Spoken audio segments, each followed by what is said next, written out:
Imagine, if you will, walking alone amongst towering oaks and maples. You're on the path which leads to the safe confines of your home some distance away when you hear a commotion behind you. Your view of the source of the disturbance is obscured by clusters of shadows and trees along the path. Convincing yourself it was only a falling branch, you return to the task at hand, getting home alive. Suddenly, on the path in front of you, a large mass you hadn't yet noticed catches your attention. You try to remember if it was there before. Did it move? You strain to focus, and then a calming revelation is provided by the moonlight. The object is only a rock. Relieved, you continue to walk, but now with a quicker pace. Some time passes, and you look ahead and recognize the clearing to the field where your abode lies. You relax, thinking the journey is over and you are safe.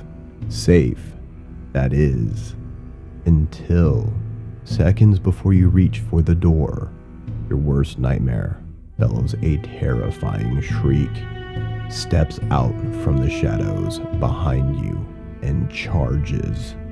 This may sound like a bad horror movie trailer, but the above scenario may very well have been a reality for some of New England's earlier generations.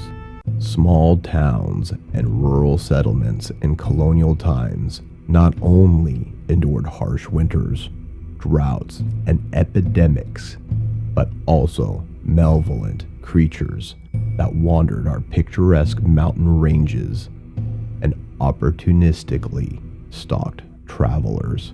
Native American tribes across the North American continent share chilling legends of a beast so terrifying that hardened men of the wilderness shudder to think of it.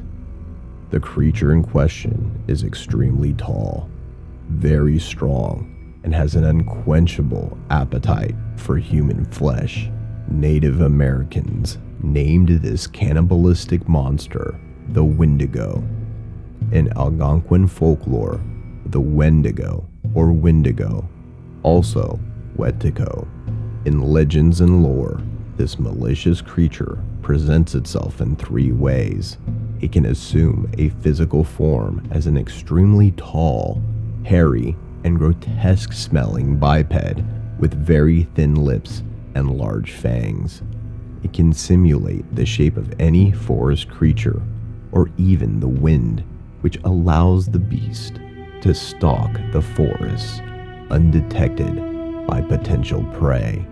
But the final form is what many humans feared the most, the possessing spirit of the Windigo that would impel the host to hunt, kill, then devour the flesh of his or her loved ones.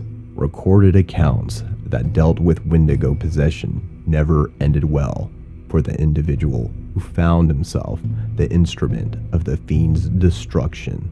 This spelled certain death for the possessed, followed by cremation. The written history surrounding this nefarious beast suggests that an encounter with any aspect of the Windigo was most likely to occur during the frigid months of winter. One oratory tale describes the ordeal of a warrior who was forced to wait out a winter storm in his shelter with his family. When the heavy snows ceased, he ventured out into the wilderness in search of game before another impending storm would make any further attempt impossible. It wasn't long before the warrior found tracks in the freshly fallen snow. He followed the trail for a distance and then heard a loud hissing sound and noticed bloody footprints ahead of him in the brilliant white snow. Having heard many Windigo tales at his grandfather's knee, he knew that a Windigo was close by and it was watching him. Before he could move to escape, the beast sprung upon him. The warrior dodged the attack and threw his spear, but the weapon inflicted no harm upon the demon. With only one chance left to survive, he tightly gripped his knife and waited. When the creature attacked again, he sprung, stabbing it in the eyes and head. Writhing in agony, the fiend let go of the warrior and fell, dying, into the cold embrace of the deep winter snow.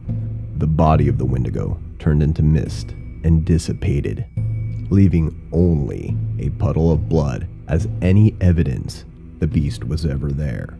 In another case, explorer David Thompson witnessed a tribunal to decide the fate of a young hunter. During a tribal meeting, the young man had rather unexpectedly blurted out that he wanted to eat his sister and would do what needed to be done so he could consume human flesh. After a quick debate amongst tribal officials, the young man's penalty was decided.